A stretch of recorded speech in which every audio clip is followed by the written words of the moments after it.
আসসালামু আলাইকুম গাইস, কেমন আছেন সবাই? আশা করি সবাই খুব ভালো আছেন। সো আমার সেই অনাকাঙ্ক্ষিত অপেক্ষার পর ভিডিওটা আপলোড দিয়ে ফেললাম। এটা বাড্ডা যে বেড়াতে গিয়েছিলাম আপনাদের সঙ্গে আমি গাইস শেয়ার করেছিলাম।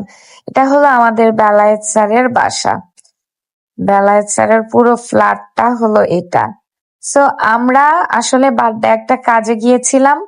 আমাদের কাজটা শেষ হওয়ার পর স্যারও অনুরোধ করেছিলেন এবং আমাদেরও খুব ইচ্ছা ছিল যে আমাদের ভাবিকে দেখতে যাওয়ার। সেই কারণে আসলে আমরা বেলায়েত স্যারের বাসায় গিয়েছিলাম। দুঃখের বিষয় হলো আমরা যে আশায় গিয়েছিলাম সে আশায় একদম সেগুড়ে বালি, কি বলবো, আশাটাই আর পূরণ হলো না। একটু কষ্ট লেগেছে, কিন্তু স্যারের পরিপাটি বাসা সুন্দর সাজানো গোছানো দেখে আবার খুব ভালোই লেগেছে। কারণ এত সুন্দর করে সাজানো গোছানো, বিশেষ করে পরিষ্কার পরিপাটি খুবই সুন্দর ছিল, যেটা আমার কাছে সবসময় ভালো লাগে।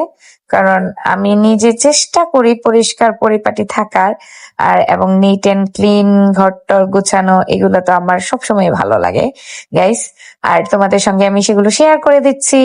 এইটা স্যারের একটা বেডরুম, যেটার এক পাশ দিয়ে কি কি আছে সবকিছু তোমরা অলরেডি দেখেই ফেলেছো। এটা হলো আসলে ভ্যাসিনের জায়গাটা। খুব সুন্দর করে মানি প্লান্ট গাছ লাগানো আছে, তাই আমি এগুলো ঘুরে ঘুরে সুন্দর করে আর কি দেখছিলাম। খুব সুন্দর পরিষ্কার পরিচ্ছন্ন আর কি। এই পাশ দিয়ে আরো আরেকটা বেডরুম আছে, তার বাম সাইড দিয়ে আবার সুন্দর করে শোকেস আছে, সেটাও খুবই সুন্দর করে সাজানো। অর্থাৎ মনে হয় নিখুঁত ভাবে সবকিছু সাজানো, এরকম লেগেছে আমার কাছে। এইখানে ওয়ার্ড্রব, বই টইগুলো এত সুন্দর করে গোছানো। আসলে পরিপাটি, আসলে পরিপাটি, সেটা দেখেই বোঝা যাচ্ছে। তোমরাও গাইজ দেখতে পাচ্ছ। আমাদের কাছে খুবই ভালো লেগেছে।